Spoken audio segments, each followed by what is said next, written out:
बघा हे मला असं वाटतं आहे की पोलीसचा फेलियर आहे। सोनाले गावामध्ये जी टेकरी आहे तिथे वारंवार असे प्रकरण होत आहेत। 3 महिन्यापूर्वी मी स्वतः ही माहिती या तिथे स्थानिक जे सीनियर आहेत त्यांना दिली होती आणि हे सांगितलं होतं की तिथे असा गँग ऑपरेट करतो आहे। पर वारंवार तिथे लक्ष न देण्यामुळे आता खूप कंप्लेंट्स पुढे येतात।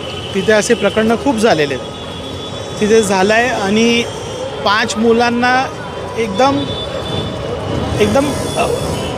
घाणेरड्या पद्धतीने मारहाण केलेली आहे। त्यांचे फ्रॅक्चर्स झालेले आहेत, खूप त्यांना मारलं आहे। तो प्रकरण पोलीसकडे आता आहे। DYSP साहेब स्वतः तिथे आलेत आणि याची इन्व्हेस्टिगेशन ते करत आहेत।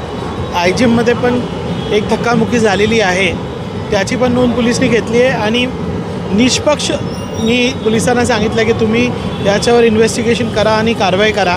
पर प्रायमा फेसी मला वाटतं आहे की पोलीस जे सर्वेलन्स असतं त्याची फेलियर आहे। वारंवार एकदा एक माहिती दिल्यावर पोलीस कारवाई करत नाही तर अशी मोठ्या प्रकरण होतं आहे असं दिसतं आहे।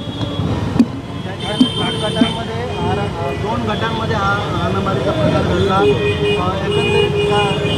मुख्य कारण समजलं का, काय कारण होतं? आता कारण येईल इन्व्हेस्टिगेशनमध्ये। 2 गटामध्ये काय झालेलं नाही। 5 मुलं तिथे गेले होते फिरायसाठी, तर तिथे गँग म्हणून 30-35 लोकांनी त्यांना मारला आहे असा प्रायमा फेसी दिसतं आहे। आता पोलीस इन्व्हेस्टिगेशनमध्ये सगळं येईल बाहेर। नागरिकांना मी आव्हान हेच करणार आहे की पोलीस आणि प्रशासन याच्यामध्ये कारवाई करत आहेत।